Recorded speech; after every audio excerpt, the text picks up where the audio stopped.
بسیار خوب. اسکرین من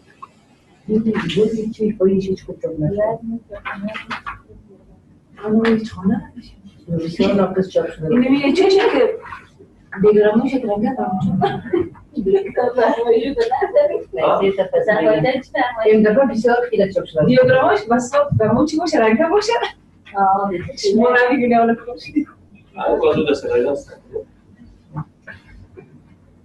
اسکرین من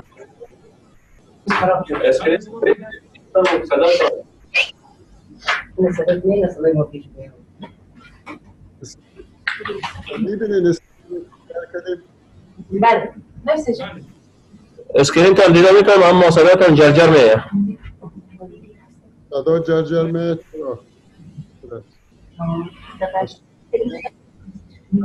رمجان صدای من جرجر بشنوید.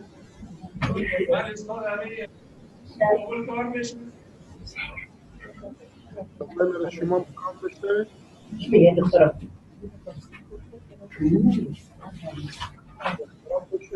من چی رو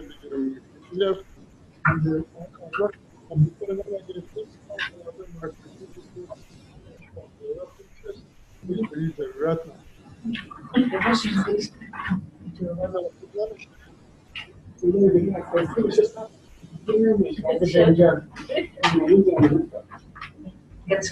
باشین اول شما چوب باشین. ابراهیم جان شما صدای من رو گرم میشنوید؟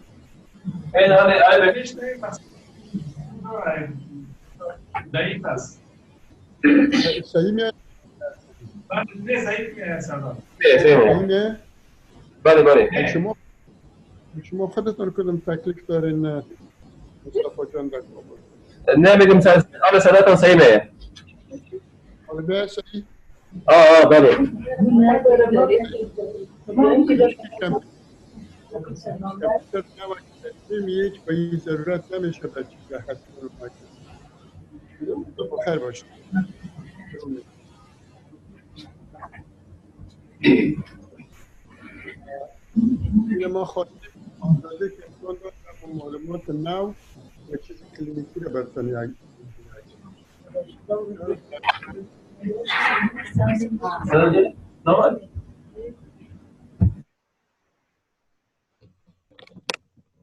بک‌گراندشه.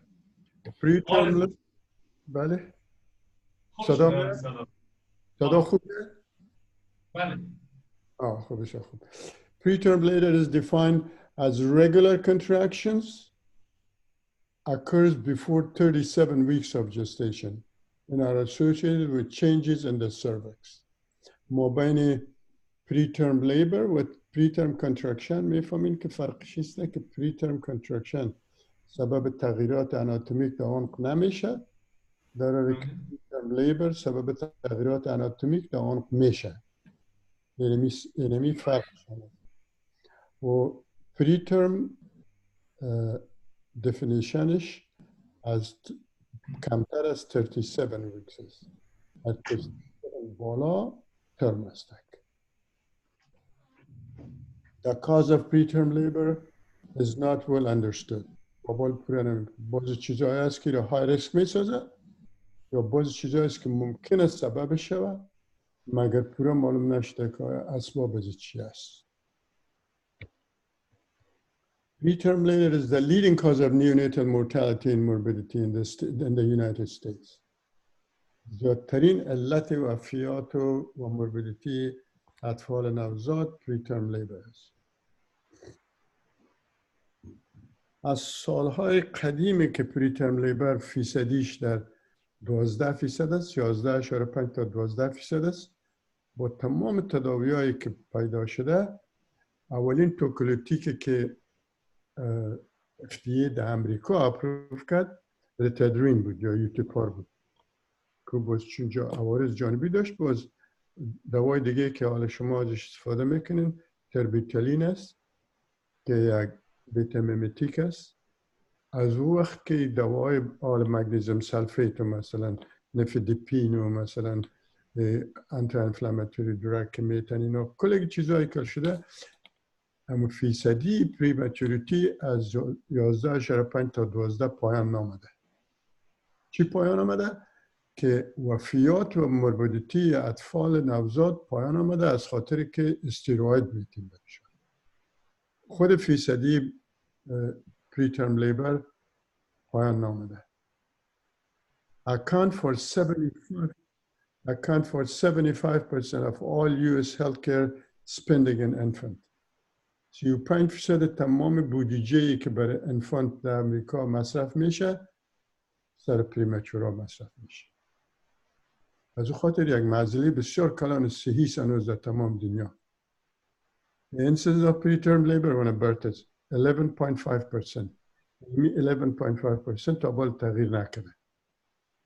Preterm labor responsible for 75% of neonatal mortality and 50% in term and neurological impairment of the children. کسایی که برایشان تشوشات نورولوژیک پیدا میشه از خاطر پریمچوریتی است. Despite the number of management of methods, the incidence of preterm labor for the past 40 years has not changed. The use of steroids has contributed reduced as neonatal morbidity and mortality. مگر خود پریمچوریتی پایین نماده. Steroid danger. Historically, non-pharmacological treatment to prevent preterm labor included bed rest, abstinence که از مناسبات جنسی خودداری میکنن from intercourse or orgasm. پیش فکر میکنن که orgasm سبب تقلصات رحم میشه. حتی توصیه میکردیم در سالهای 90 اینا که اگر با هم یک جرم میشین کوشش کنین که orgasm نشود. باز فکر میکردن که سپرم خودش سبب تقلصات رحمی میشه. برزی که در سپرم تعداد مقدار پروستاگلاندین بسیار زیاد است. In hydration, the effective of these interventions is uncertain. هیچ تا بالا فهمیده نشده که اینا کدام رول در سر ازی داره یا نداره. میفهمین اولین یک حاشیه بریم. اولین پروستاگلاندین در کجا کشف شد و از کجا پیدا شد؟ دکتر غفار یک دکتری بود که مصری بود، در افریقا کار میکرد. در افریقا تا بالم یک رواج است که کسایی که پست ترم میشن برای از اونا سیمن شوهرش میتن که بخورن. میگن که اینا برشان لیبر پیدا میشه. برای ازی که برای کسایی که هیچ سیمن نتینم یک فیصدی زیادش لیبر برشان پیدا میشه در پست ترم. از او خاطر رندمایز کنترل استادی نشان داد که نه. اگر این مقایسه کنین کسایی که گرفتن اسپرم نگرفتن فیصدی لیبر در پیشان اینی چیز است. بود او وقت دکتر غفار گفت که والا حتما در اسپرم یک چیزی است. اولین پروستاگلاندین از سیمن مایع فلوید اسپرم از اسپرم خانه خو از سیمن که مایعش است از اونجا تجرید کرد که اولین دفعه در سالهای 70 بود بخیالم که تجرید شده به حضور سنتتایز کردن و در اون ابستریک شما در برای لیبر و برای پخته کردن اون قرعه مینا ازش استفاده میکنه. ببینین که اینجا میگه که incidence of preterm labor از 1980 تا به 2000 تغییر نکرده، بسیار کم. ببینین از 10% بود حالا تقریبا 12.5% است که از نظر احصایوی اونقدر مهم نیست. و وقتی که ببینیم که پایین‌تر از 30 هفته مابین 30 تا 34 هفته 35 تا 36 هفته تقریبا عین چیز است اینسیدنسش. پس از او خاطر است که دمی سنایی که پایین‌تر از 30 هم است و تا به 37 هم است اینا تغییر نکرده که اینی مثلا spontaneous است، دیگهش است indicated است و دیگهش است که چیست همی preterm rupture of membrane است. باشه کنم کسی دیگه آمد نا وقت است کی است تک نوری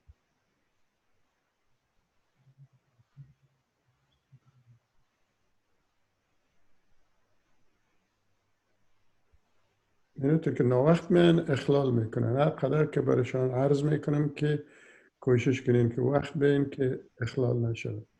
خب prophylactic for the treatment چی رول داره و آیا مؤثر است یا نیست؟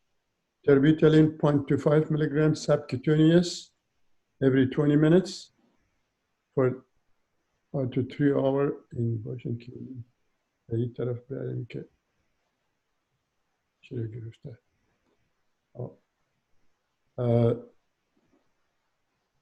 20 minutes to 3 hours دیگه مثلا چی میتون برشد؟ مگنیزیم سلفیت است این پروتکلی که برای پریکلامسیا دارین خود از یک توکولیتیک است 4 تا 6 گرم اول میتین باز برای 20 دقیقه این باید آستاستا بتین بعد از او 2 تا 3 گرم ارساد آی وی دریپ آدم برش کلسیم چنل بلاکر که نفدپین است میتین 20 میلی گرم every 4 to 6 hours 40 نیست 4 to 6 hours prostaglandin synthesis inhibitor که endomethacin است loading dose is 50 milligram recently اول آدم برش میته و بعد از 50 to 100 milligram orally and 25 to 50 milligram and ماندار در نوتایتان است گیره میدیم ای anti-inflammatory drugs میگفتن که مخصوصا اندومتاسینه که باید نتین به سبب premature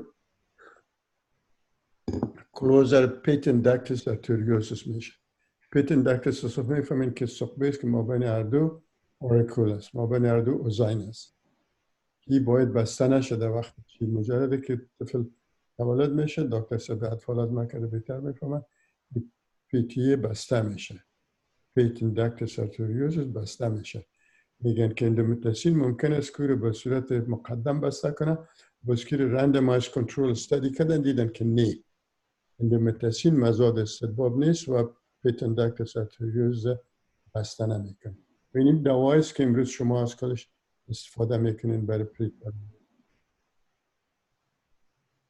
آنتی بایوتیک چی رول داره و اغلب احتمال فکر میکنن که کسایی که پایل مفرد داره urinary tract infection is commonly associated with preterm labor امروش مترافق است هنوز پورا معلوم نشده که سببش است یا امروش یک جای مترافق است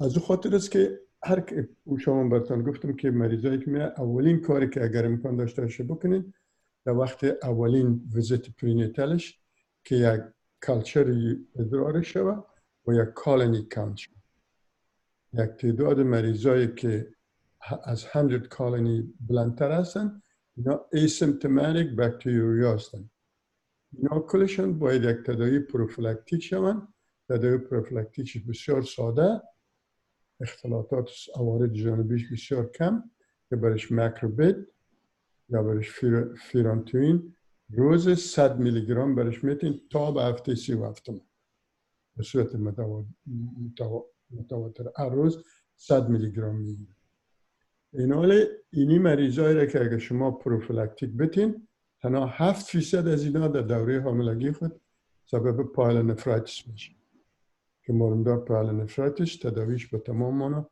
مختلف است که آیا واژگرگروز شد سرزو گرد میزنه این حال اگر کسایی که ایسیمپتوماتیک باکتریوریا داشته باشن و اونا رو شما پروفیلاکتیک ماکروبدنتین نتین اونا 47% امکانیت است که اونا در دوره حاملگی یک پایلونفرایتیس بسازن از خاطر یک تست بسیار خوب است با پایلونفرایتیس میفهمین که در وقت حاملگی چون اکثر از گرام نگاتیو از ایکولا است بسیار امکان دارد سبب سپتیک شاک شود از خاطر باید آدم این ازش وقایع کنه. The studies of the treatment of the infection have shown mixed result. وقتی که مطالعه کردن، ریسرچ کردن، چیش به صورت یک جا است، مختلط است که معلوم نیست که با کدام طرف میره. Of the evidence has failed to show benefit from treatment with antibiotics. میگن ممکن است که انتیبیوتیک فایده کنه، ممکن است که نکنه. منتها از انفکشن خب باید تداوی شود. آیا این امر از این مترافق است یا است که سبب از این میشه؟ هنوز پورا معلوم نیست. مگر حتم است که آدم باکتریا رو باید آدم یک استاندارد است امروز. اولین معاینه obstetric باید آدم میره چی. خب antenatal corticosteroid use, the most beneficial intervention for patient in true preterm labor. شما هم دستر ازی گب زدیم دستر پریترم. یا سالستون بتامتازون میتین یا دکسامتازون میتین. Significantly reduces the severity of neonatal respiratory distress syndrome and decreased neonatal mortality. و هم موربیدیتی رو پایان میره. هم مورتالتی هم موربیدیتی. براتون گفتم که چرا؟ از خاطر که در حجرات توی الویولای تنبیه میکنه که سبب افراز سرفاکتین که یک فاسفولیپید است سبب افراز شود و سرفس تنشن الویولای روز براتون رسمشم کردم. سرفس تنشن باید نرمال نگاه کنیم. مثلا الویولای در وقت انسپایریشن الان میشه، در وقت اکسپایریشن پس میه. اگر سرفاکتین کافی نباشه در وقت دیگه انسپایریشن پس موقعات سابقه نمیره. اساس خود شده میره تا که الویولای کلپس میکنه و اون سبب رسپیراتوری دیسترس سیندروم میشه. البته در کاهلام به نام ADARS هست که از خاطر سپتیک شاک و از خاطر مثلا رپید ترانسفیوژن و از خاطر DIC اینا پیش مریضا حتی در کسایی که سویر اکلمسیا دارن و ترد سپیسینگ دارن پیش از اونا هم امکان داره که ادالت رسپیراتوری دیسترس سیندروم. این دوزش بتامتازون است که every 12 hours میتین برای 2 دوز، یا بتامتازون است که 8 میلی گرم میتین برای 6 دوز، برای 6 ساعت برای 4 دوز. Only indicated between 24 to 34 weeks. بعد از 34 weeks ثابت شده که کدام تاثیر مثبت نداره. مابین 24 تا 34 هفته استحبابش است که اگر پریترم لیبر باشه آدم بده. یک سوال از من نکردیم. مریضا می بسیار مشکل است که شما بفهمین که پریترم لیبر است یا پریترم کانترکشن است.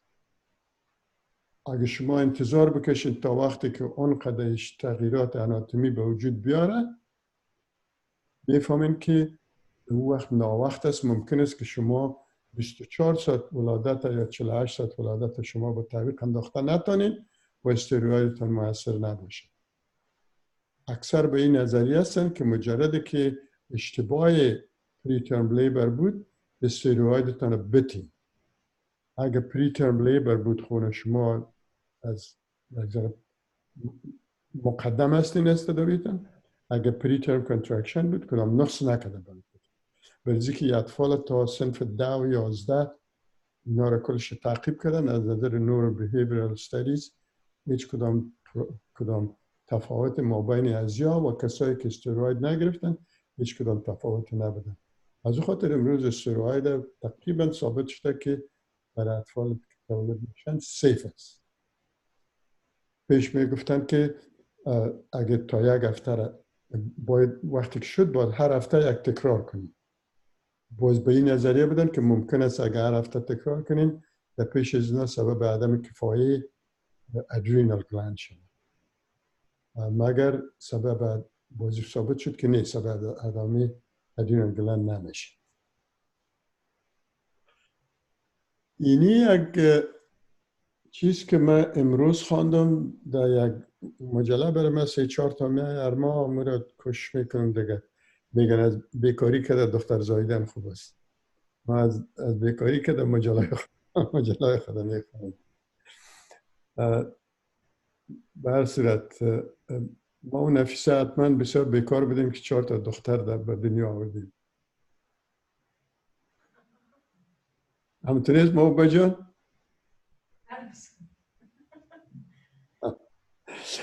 خب که تا به میال هم است. هنوز به می فکر هستم. این تقریبا استاندارد است امریکا.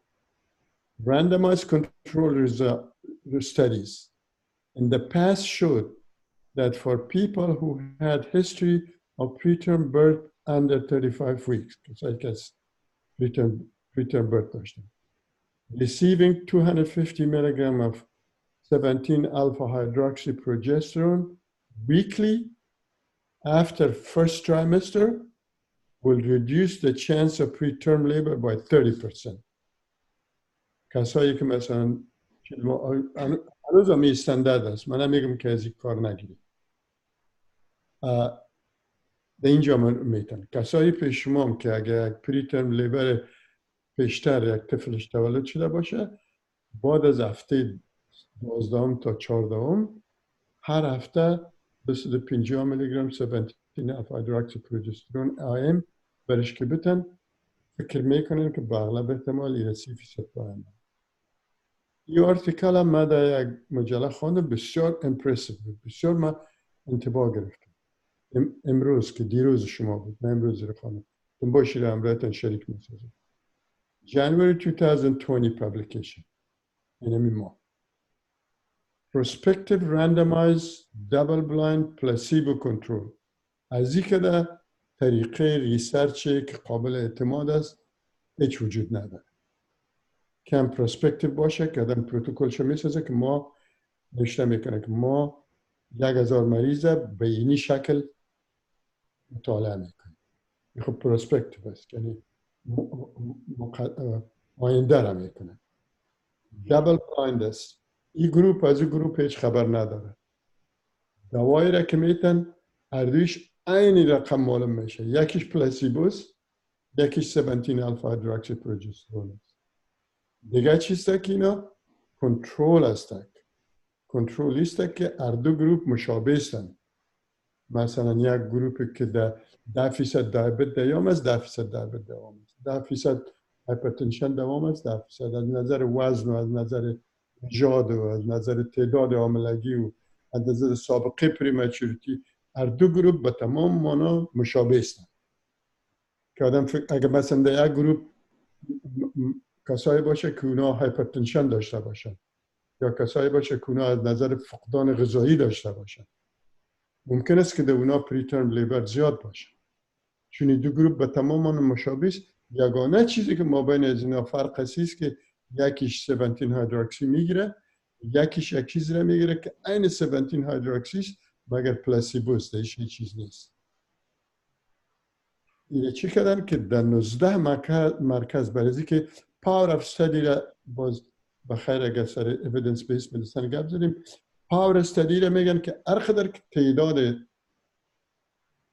مریض را که شما مطالعه میکنید زیاد باشه، به اندازه پاور اف استادی قوت کی ریسرچ بسیار زیاد بلند میره.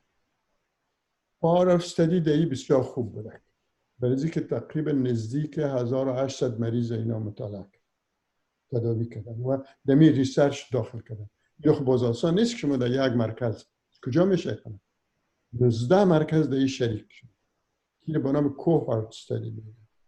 این پروتکل 19 مرکز ساینتیفیک و ریسرچ ازش این پروتکل استفاده میکنه. این حالی چی پیدا شد؟ 1708 مریض 17 الفا هیدروکسی پروژسترون گرفتن و کدش وقت میشناسن. تنها فارماسی میفهمه که کی 17 هایدروکسی میگیره، کی پلاسیبو میگیره. باز مثلا ای که ممکن است 3 سال گرفته باشه، ممکن است 4 سال گرفته باشه، 4 سال بعد کد میشناسن، میبینن که کی دوا گرفته کی نگرفته. اینا رو باز میبینن که کی پریترم لیبرش 30% کمتر شده کی نشده. بدهی 578 نفر received placebo. There was no difference between the two groups in the preterm labor or delivery reduction.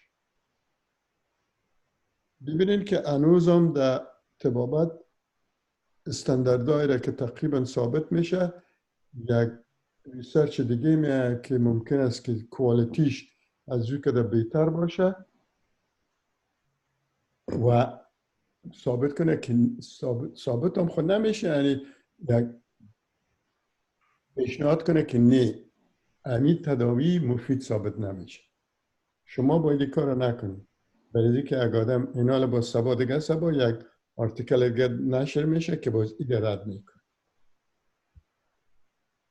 از این خاطری رو براتون گفتم که چقدر امروز در ریسرچ یک موضوع مغلق است و ریسرچ چطور استاندارد میشه، چی وقت میشه و چی وقت نمیتونه استاندارد شد. ریکومندیشن ها رو راجع به preterm labor چی هستن؟ Who are appropriate candidate for intervention؟ که آدم مداخله کنه. In 80% of women with presumptive preterm labor پیشتر بردم اشتباهش است. preterm delivery will not occur. پیشتر بردم 80% کسایی که آدم میگه که preterm labor خواهد باشه در حالی که preterm delivery نمیشه. ببینید بسیار یک موضوع است که آدم از این خاطر است که روابط ما از ما که 50 و چند سال است که در یک شرایط اکادمیک کار میکنم، باور کنیم که ما هنوز 10 تا 20% تبابت اسپیشالتی خود هنوز زیاد ندارم. یعنی از خاطر نمیگم که بر شما امپرس بسازم، حقیقت همینطور است، آدم یاد نمیگیره. تا وقتی که آدم هر وقتی که آدم گفت که من تمام چیزا رو یاد دارم، باید دیگه پرکتس نکنه. هیچ وقت آدم کل چیزا رو یاد نمیکنه. این از این فاکتورها رو ببینید، یعنی این فاکتورها خودش نشان میده که چقدر مشکل است که آدم بفهمه که preterm labor است یا نیست. Many factors influences the decision. مثلا تنها بسیار موضوعات بسیار فاکتور است. To intervene, including the probability of progressive labor. پیشتر براتون گفتم امکان داره که لیبر پروگرس شود. Gestational age, regular uterine activity that does not diminish with bed rest, hydration, cervical changes during an observation period, and the risk of treatment. کل اگیزی را که آدم بندازه، اینا کلش فاکتورها هستند که برای فیصله ما که آیا ما مریضی چی بکنیم یک رول بسیار زیاد مهم بازی می‌کنه. However, all these conditions are inaccurate predictor of preterm labor. تمامی کندیشن هایی که شما دیدین بس یک چیه درست نیست، غلط است، برای که آدم پیش بینی کنه که اینمی preterm labor است یا preterm contraction. Tocolytics are contraindicated in preeclampsia. Placenta abruption, intrauterine infection, lethal choreamnionitic abnormality, advanced cervical dilatation, and evidence of fetal compromise or placental insufficiency. وقتی که طفل وضعش خوب نباشه، یا قدم کفای پلاسنتا باشه که رو مانده همراه CTG و همراه بایوفیزیکال پروفایل آدم بسیار با خوبی تشخیص کرده میتونه. در اینمی وقتا توکولیتیک مزاد استعمال است. اینا ریکومندیشن شکیره امریکن کالج ECOG چی ریکومند میکنه، چی توصیه میکنه. اینا میگن که سوال میکنه Are there tests that can help identify patients at risk for progressive or preterm labor? آیا کدام تست وجود داره یا نداره؟ اینا پیشنهاد میکنه که اینی چیزا امکان داره که کمک کنه. Ultrasonography to determine the cervical length بسیار مهم است. اگر شما تانسته باشین که در تریمستر دوم خود طول اون قبل باید تعیین کنین و در چارتش نشته کنین که 3 سانتی متر است. 3 سانتی متر نرمال است. ببینید length in fetal fibronectin که یک از خود محبل آدم یک سواب میگیره. این خودش به ذات خود امکان داره که وقتی که باشه پیشنهاد میکنه ممکن است preterm labor به تعقیب ازی به وجود به may be useful maybe ممکن داره may be useful in determining which women are at high risk for preterm delivery.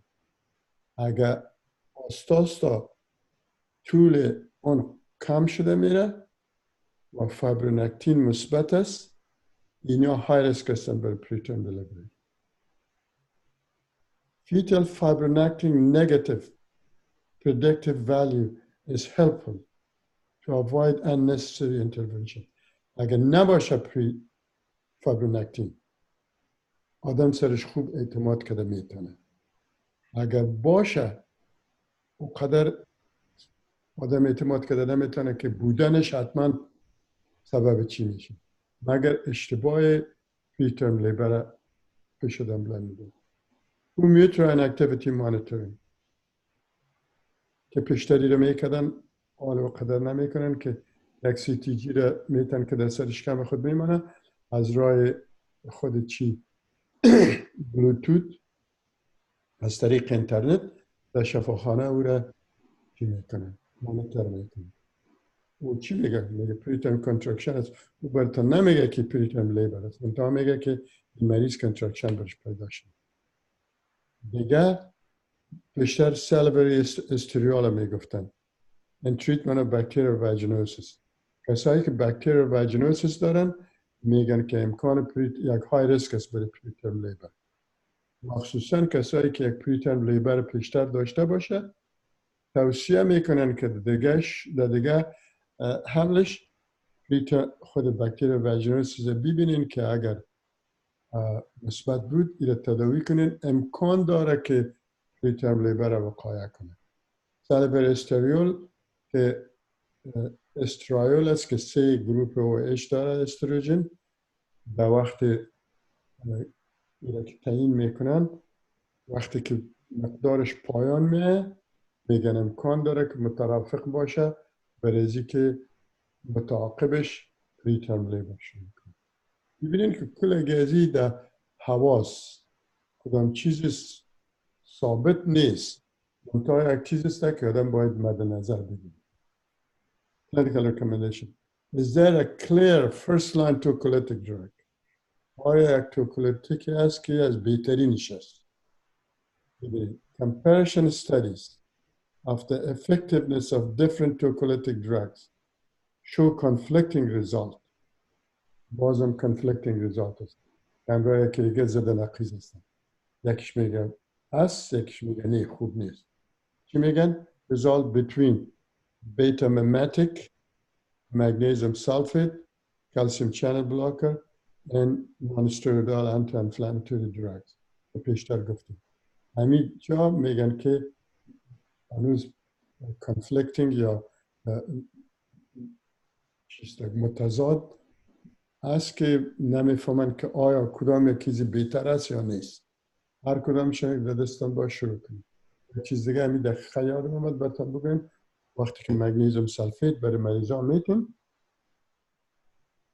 اگر امرش بیتا میمتیک بتین تربیتالین یا تربیتامول یا لتادرین برشان بتین متوجه باشین که مقدار مایعات برشان کم بتین که امکان یک پلمونری ادیما را کامبینیشن از این دو دوا امکان یک مزلمای حادری است.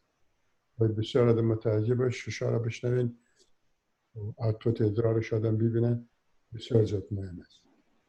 Hence there is no clear first tocolytic drugs. میگه به صورت قطعی کدام first line بهترین tocolytic drug نیست. Any of the drugs that use individual use according to the patient in fetal circumstances. هر کدامش که میگه بکنید استدباب داره منتها مزاد استدباباتش بیشتر دیدین بسیار بکنید. Serious adverse reaction are rare, but it could be life-threatening. اسپلش غلط شده treating نیست life-threatening است. اختلاطات وخیمش بسیار نادر است مگر امکان داره که حیات تهدید کنه که یکیش پلمونری ادیما است.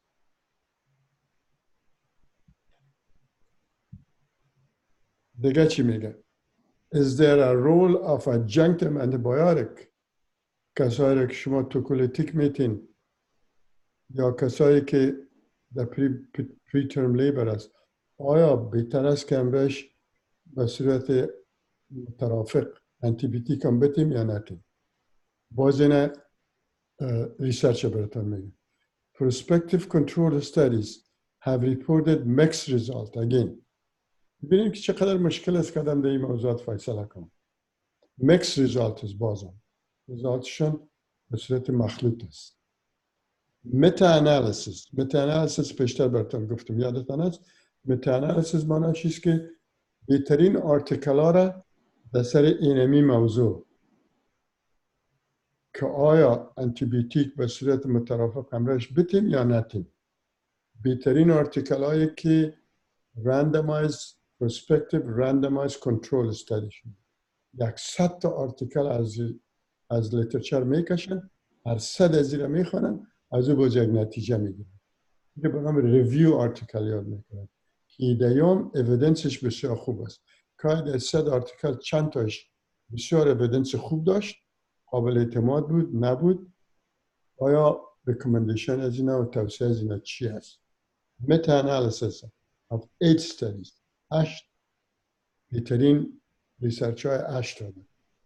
Comparing the antibiotic with placebo did not find any difference between the two groups in terms of prolongation of pregnancy, maternal neonatal infection, respiratory distress or preventing preterm labor.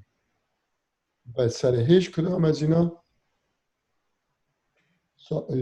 دمی 8 استادی چیشه شد که فرق نمیکنه. اگر انتیبیوتیک بتین یا نتین prolongation of labor سرش تاثیر نمیکنه، maternal neonatal infection سرش تاثیر نمیکنه، RDS نمیکنه و preventing preterm labor نمیکنه. هیچ چیز preterm labor رو prevent کرده نمیکنه. منتها توکولیتیکا prevent labor تا 73 ساعت ممکن است تا 1 هفته و تعویق بندازه. یعنی تعویق انداختن توکولیتیکا سر موربیدیتی و مورتالیتی اطفال نوزاد رول داره. چرا؟ از خاطر که 48 ساعت 24-48 ساعت میگیره تا که استیرویدتان تاثیر کنه. خود توکولیتیک موربیدیتی رو کم نکنه. به تعویق انداختن دلیوری رو برای 3 روز یا 2 روز یا 4 روز که اجازه داده برای کورتیکوستیروید که تاثیر کنه، اون از خاطر سبب بهتر شدن موربیدیتی و مورتالیتی شد. دیگه باز سوال میکنه Is preventive treatment efficacious؟ تداوی وقایوی آیا مؤثر است یا نیست؟ موفق است یا نیست؟ Because the diagnosis of preterm labor,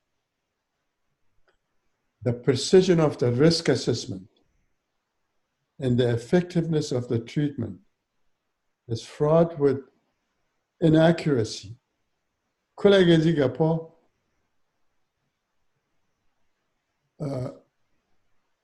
دقیق نیست، accurate نیست، درست نیست.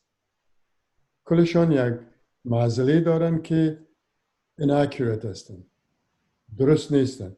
It is difficult to determine the treatment efficacy. از اون خاطر بسیار زیاد مشکل است که آدم فیصله کنه که آیا تداوی موفق است، مؤثر است یا نیست. For the past 4 decades 40 سال گذشته مثل که پیش دیدیم the incidence of preterm delivery is not changed. اونم 11.5 که بود الان 11.5 است. اینه پیشتر براتون گفتم توکولیتیک چی کرده که برای 73 ساعتی رو پس انداخته که تا که استیروید تاثیر خود کنه. از اون خاطر اینی مؤثر ثابت شده. این دیگه تداوی ها کدام مؤثریت نداشته. فقط پس انداختن از این همراه استیروید ها یک تاثیر مثبت کرد. باز سوال میکنه Should women with preterm contraction would that cervical change be treated؟ سوال رو پیشتن براتون گفتم. این حالی رو میگن که خب در سر از این وقتی که ریسرچ کردن، ببینید دکتر صاحب که ما شما چقدر خوشبخت هستیم که مردم عمر خود زده در سر از این که پریترم لیبر در سرش کار کنه و چقدر اینا زحمت کشیدن، چقدر پول مصرف شده برشون، بر ما شما تیار مثل یک لقمه تیار و بربامیته که ما ازش استفاده کنیم در تداوی خود. In a study of Afsalish to say 763 patients who had preterm contractions, only 18% delivered. یعنی ما نمی‌فهمیم تا که ریسرچ نمی‌کردن ما نمی‌فهمیم. Before 37 weeks, the preterm delivery. 3% delivered within 2 weeks of presenting symptoms. تنها 3% در هفته 2 روز کسایی که preterm contraction میه. preterm contraction است. 2% 3% در ظرف 2 هفته ولادت کردن. The majority of patients treated arbitrarily به صورت چرایی تداوی شدن. بیشتر براتون گفتم که تداوی چون قدر نقص داره بهتر است کدام تداوی کنن. از خاطر که تمام حقایق ما تا امروز نمیفهمیم. No evidence exists. هیچ کدام شواهدی وجود نداره. To support the use of tocolytic, homeoterine activity monitoring, elective cerclage, bed rest, or narcotic to prevent preterm labor. هیچ کدام شواهدی وجود نداره که اینمی چیزا preterm labor وقایع میکنه یا استاد میکنه. یعنی تقریبا هنوز خب وقت داره. با سوال میکنه Is there a role for maintenance therapy after completing acute treatment؟ شما اول برشون دادین، برای 2 دوز بیتا متازون دادین یا 4 دوز دکسامتازون دادین یا دکادرون دادین؟ کنترل استادیز ببینین یا هم کلش کنترل. هیچ ریسرچ کلینیکی بدون از اینکه کنترل داشته باشه شما او را قابل اعتبار داده نمیدن. مثلا یکی از افغانان من بود، یکی از کنفرانس های دکترای افغان گفت که ما یک ریسرچ کردیم که معلومدار بیچاره خبر نداشته از چای ریسرچ که وقتی که طالبان در کابل آمدن پیش زنها دیپریشن بسیار زیاد بلند رفت. ما گفتیم چی کردی؟ گفت من 50 زن رفتم انترویو کردم، همون یک سکور است، یک 10 سوال است که میفهمین همون یک سکور دیپریشن است که چقدر از این دیپریشن داشت. خب ما گفتم که خب کلگی بسیار او باز خود تحسین کرد. ما باز برای اینه که خجالت بودم، برای که گفتم بفهمه که ریسرچ دیگه چیز است. تو فقط یک سروی کردی که 50 زنه که من انترویو کردم 48 تاش یا 30 تاش دیپریشن داشت. این شما مربوط آمدن طالبان وقت میدانید که این زنها را شما پیش از آمدن طالبان یک دفعه انترویو میکنید. اینی کنترلش بود. اگر در او وقت 10 تا از اینا دیپریشن داشت، بالا 40 تاش دیپریشن داره، امکان داره که آمدن طالبان سبب دیپریشن شده باشه. از او خاطر کنترل بسیار زیاد مهم است. اینمی گروپ را که شما پیشتر دیدین که 800 چند نفر در مقابل 1000 نفر که یکیش پلاسیبو گرفته بود، یکیش دوا گرفته بود. اون گروپ پلاسیبو کنترل است. از خاطر کنترل استادیز بسیار زیاد مهم است.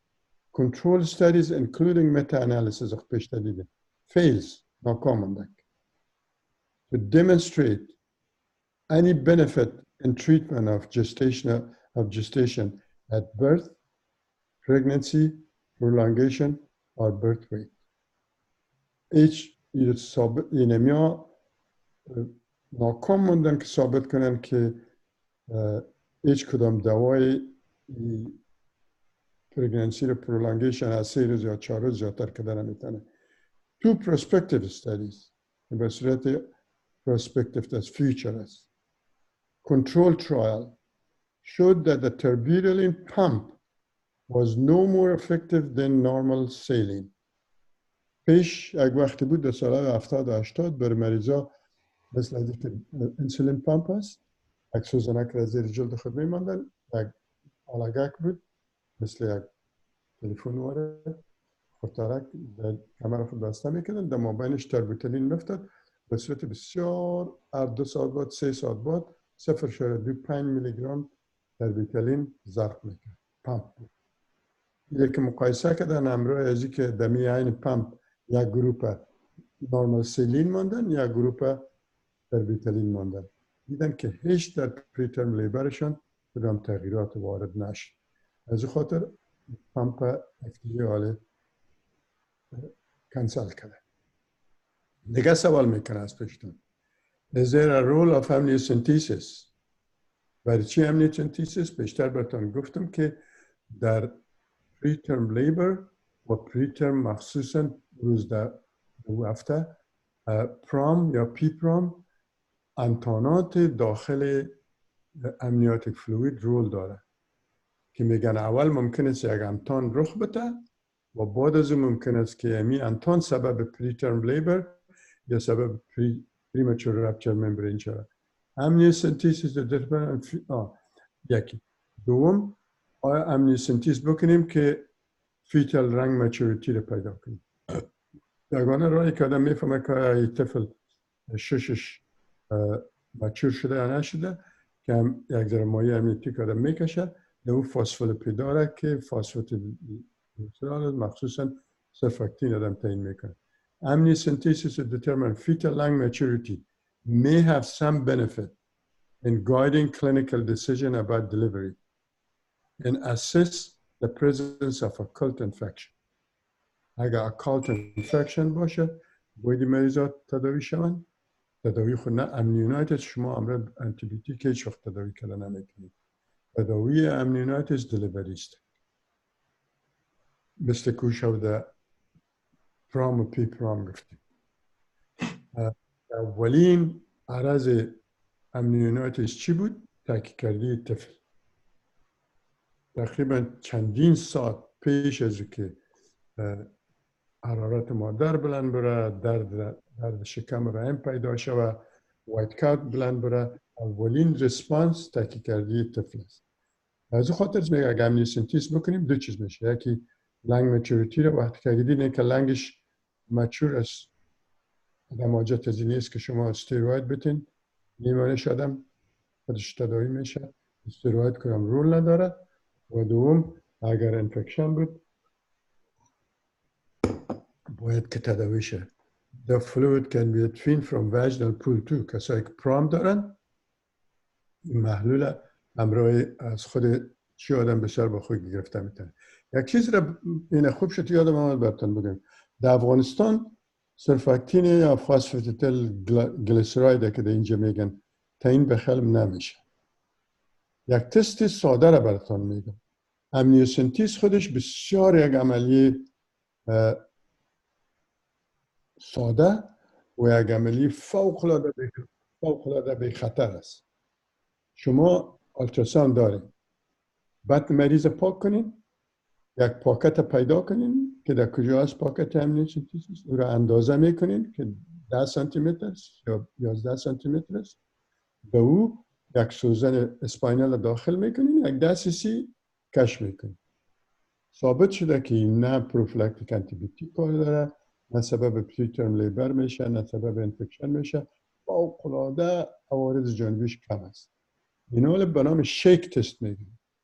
این در اینجا نیست یا میره نشته کنین. این در مابین 1 cc امنیاتیک فلوید میگیرین همراه 1 cc ایتر و 1 cc ایتل الکل یک جای میگیرین.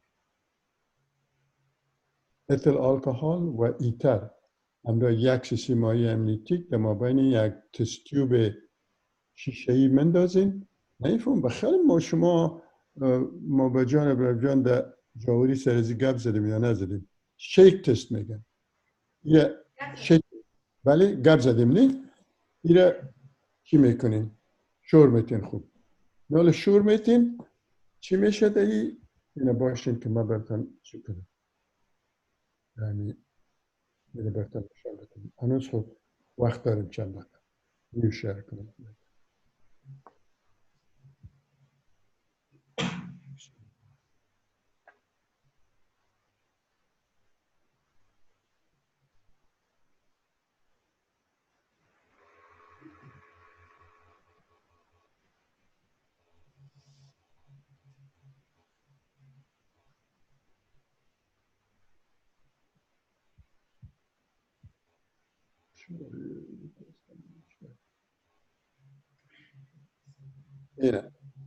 اینه حالا ما براتون اینجا اگرس بشه میکنم. شما همین توب خود ساختنی اینی توب است در مابینش چی را انداختیم، اینی تست توبتون هست، این شور دادین خود برای 1 دقیقه 2 دقیقه شور دادین. این حال در بالای توب را فوم تست هم میگن، شیک تست یا فوم تست. اگر کلگی ازی حبابای کف صابون واره تمام ازی اگر کف صابون واره گرفته بود با اغلب احتمال که سرفکتین ازی کافی است. این متناسب است به مقدار سرفکتینی که در مایع امنیتیک است. اگر فرض میکنیم در اینجا این حبابکا تا مثلا 50% باشه، ممکن است تا یک مقدار سرفکتین باشه. اگر فرض میکنیم در این خود سر توب که سر توب سر میکنیم هیچ نبود، با اغلب احتمال که سرفکتین در مابین امنیت و فلوید وجود نداره، هیچیش مچور نیست. این تست اگر بکنین بسیار یک چیز ساده و آسان و بسیار مفید است و کدام کاست هم نداره. خودتان در مابین خانه تیمی کنید. ساده بود دیگه، نه براتون گفتم. استاد یک سوال دارم. بفرمایید. اما ایتر و الکل هر دوش بگیریم یا یکشان؟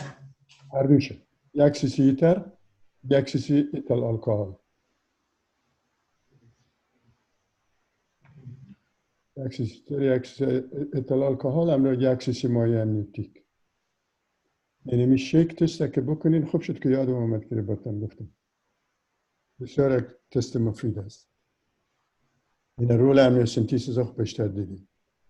اینال سمریش چی میگه؟ که اینال ECOG براتون توصیه میکنه که چقدر اویدنس خوب موجود است اینجا و چقدر اویدنس که قابل اعتماد است، چقدرش قابل اعتماد تا یک اندازه است، چقدرش قابل اعتماد نیست. The following recommendations are based on a good and consistent scientific evidence. این recommendation های پایان با این حال مردم می داخل میشه. شما خود فکر کنید.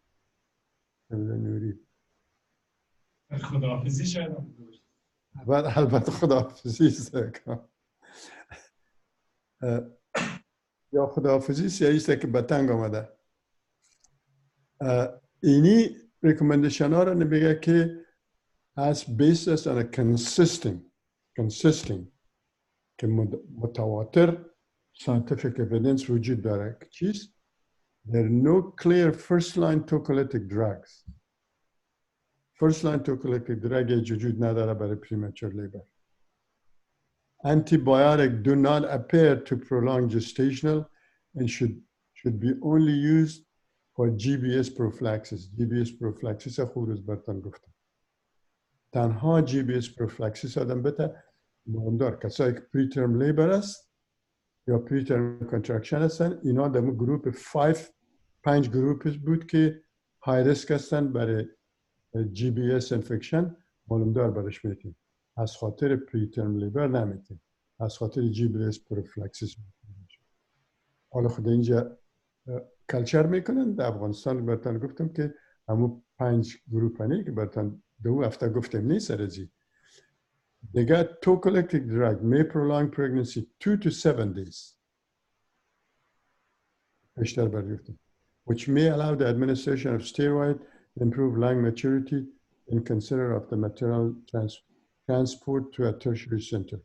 که مادر شما نقل میتین در یک مرکزی که در اونجا نیونیتال سنترشون لول 3 است که میتونن که ریسپیریتر داشته باشن و اطفال پریمچور و NICU دارن. نیونیتال انتنسیو کیر یونیت داره. برای شما وقت میده که تا 2 تا 3 روز بتونین اینا رو نقل بتین. فقط اینمی 3 چیز امروز امرایش یک ساینتیفیک اویدنس وجود داره. اینا چی میگه؟ The following recommendations are based on a limited inconsistent scientific evidence. که با evidence یا شواهدش محدود است و consistent نیست. همیش عین چیز نیست. Cervical ultrasound and fetal fibronectin testing have good negative predictive value. Negative predictive value چیزه که اگر اون خود نشده باشه و فایبرونکتین هم منفی باشه بسیار آدم سرش اعتماد کرده میتونه. سر از هم گفته که inconsistent و limited evidence است. Either approach both combined may be helpful to determine which patient do need tocolytics. یا اردیشه یا یک شادم از استفاده میکنه بگه کدام مریض به توکولیتیک ضرورت دارن یا ندارن. Amniocentesis may be used to determine fetal lung maturity and amniotic fluid infection. میرم ببینید که evidenceش قدر خوب نیست مگر scientific evidenceش inconsistent است. Bed rest, hydration, pelvic rest do not appear to improve the rate of preterm rate که پیشتر گفتم. خب اینی که پارا گفته correction dehydration. تشکر از توجهتون. یک چند دقیقه خب وقت داریم اگر کسی سوال داشته باشه. استاد بله.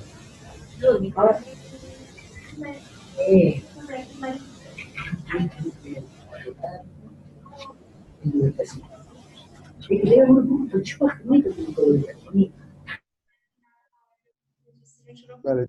کی سوال داشت؟ شما از کابل سوال دارین؟ بله استاد. استاد یک سوال است همین دوز اندومتاسین. پیش بیا. دکتر چی نفهمیده چی میدونی؟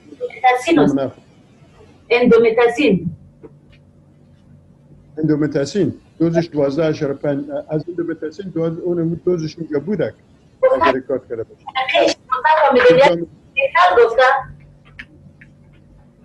کجا میلی گرام است؟ بیشتر است که شما اینجا اندومتاسین رو تقریبا نش نمید. هوای استاندارد اینجا دارین در ویتامین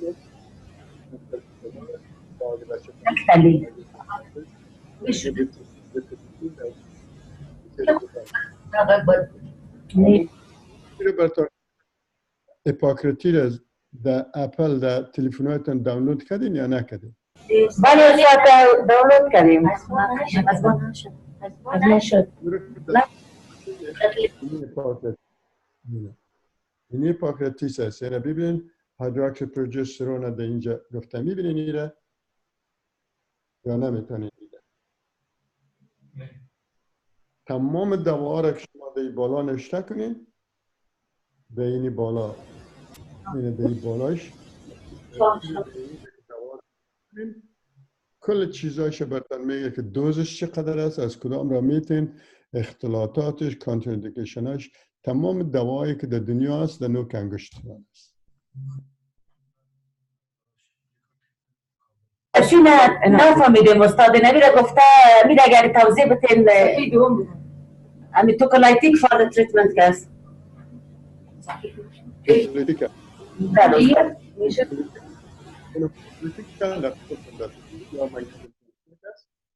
یا بیتامیمتیکاس که تربیتالین است یا تربوتامول است یا ردادرین است یا تپار است یا ایست که مگنیزیم سلفیت است یا نفیدیپین است که از طریق سبلنگوال بهتون میتین یا ایست که نان استرویدال آنتی انفلاماتوری درگز که بهترینش خود اندومتاسین است.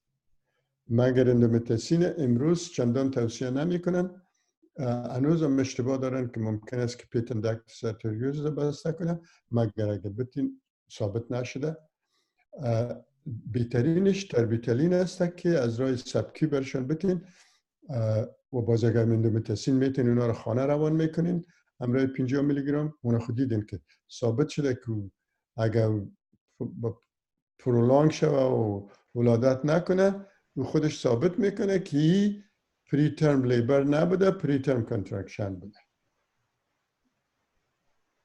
اینا گپ بزنیم روشن کردم. خوبه. گپ بزنیم. امیدین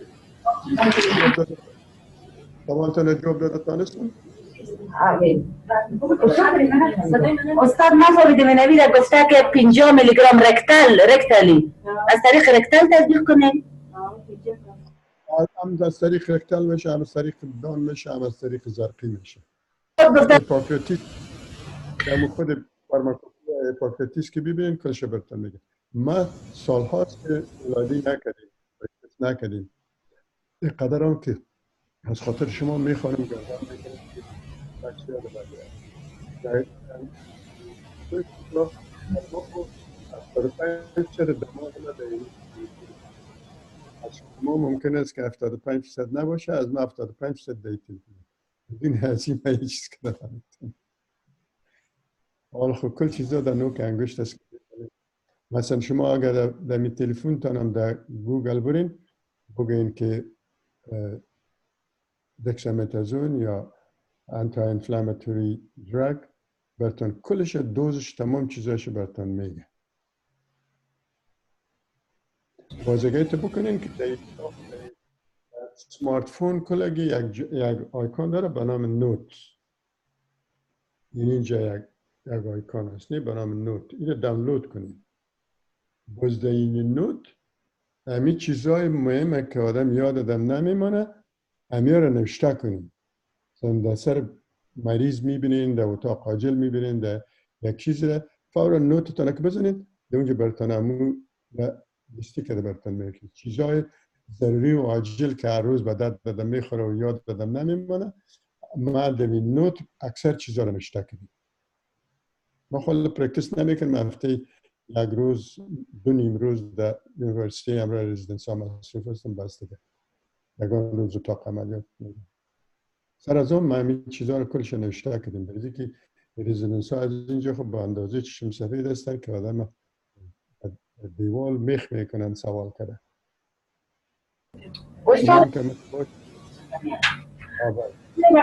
یک چیز از مگنیزیم سلفیت گفتیم در مریضای پریمچور تا چی وقت دلیوریم؟ تا چی وقت میتیم به خاطر نهی کانترکشن؟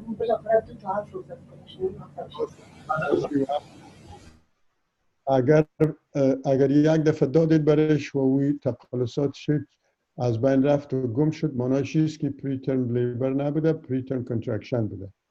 این حال اگر تا یک هفته ایمیای حاجت دیگه دفعه استروید دادن نیست. استاد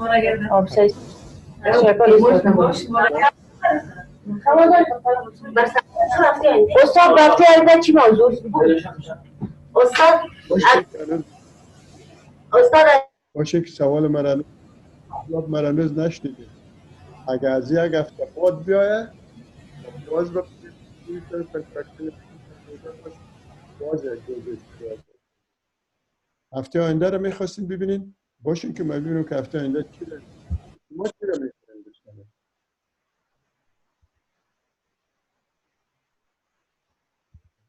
بله شما چی رو میخوایم بشنیم؟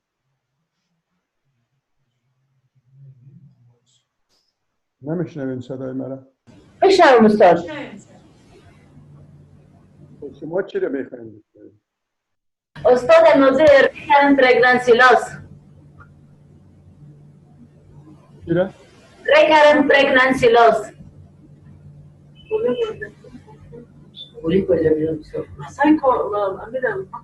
خب استاد دیگه پیشنهاد از موضوع اولیگو هایدرامینوزس. پس مچور اولیگو هایدرامینوز استاد. اولیگو هایدرامینوز باشین که میره گل کنم. من اینجا ببینم که شما یک لیست براتان روان کرده بودم. نه خود نیست. یک لیست براتان روان کرده بودم که اینجاست.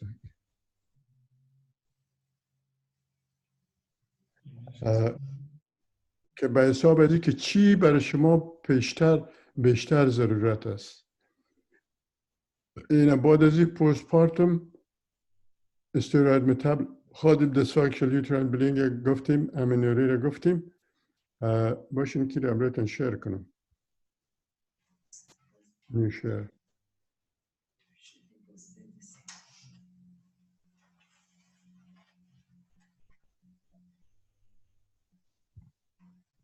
نه میبینید چی مره؟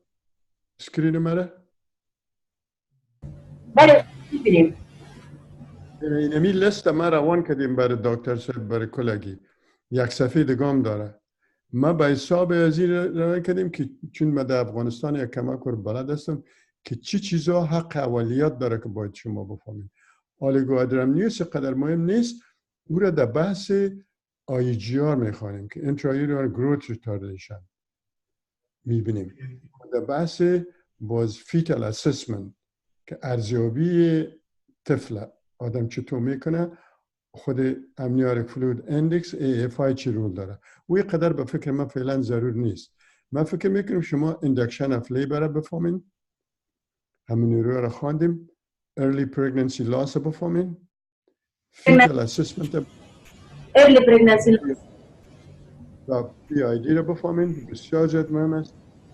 دیگه تمزقات جان پرینیال لاسریشن را بفهمین، recurrent abortion را بفهمین، مایوم آفت یوترس را بفهمین، hypertensive disease of pregnancy را من که در کابل بودم یک روز گپ زدیم، بسیار ضرور است که بفهمین. اینا از آلیگوادرامنیوس که بسیار زیاد مهم است.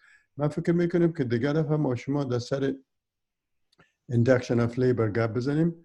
اگه باز وقت ماند باز در سر PID هم گپ میزنیم.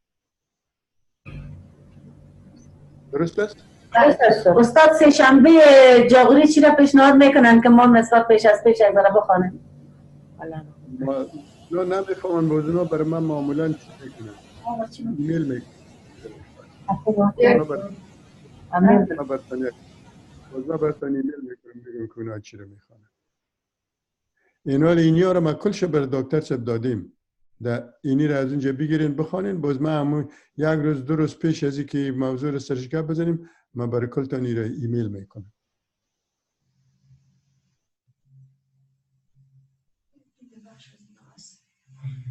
درست است؟ دیگه هفته سر اندکشن لیبر میزنیم. درست است. باز بعد از او در سر PID اگه وقت ماند سر PID گپ بزنیم. برای که در افغانستان ما اون روز همراه دکتر صاحب خاطر جان در ایراد سر PID گپ زدم. نمیفهم براتان باز چیزا واضح شد یا نشد. در افغانستان یک چیزا غلط فهمیده بودن که براتان بگم که PID چطور آدم منیجمنت میکنه. درست است؟ درست. باز فکرتان باشه که من پیش از در سر اگرام براتان روان میکنم. خوب است. چارش موبجان برای من فیصدی در سال در جاوری خجور پخته میکرد که تا بالا موبجان خجورات نگاه کردیم بسیار سرش صرفه میکنیم. هفته یک دانه دو دانه میخوریم.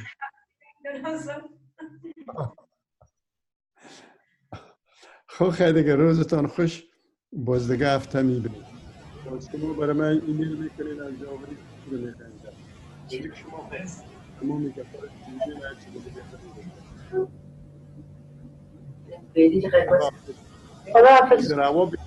هوا بهتر شده داره یا هنوز هم سرد است بسیار؟ خوب شده بسیار. مای هوت از 60 کرد. خدا حافظ. خدا حافظ.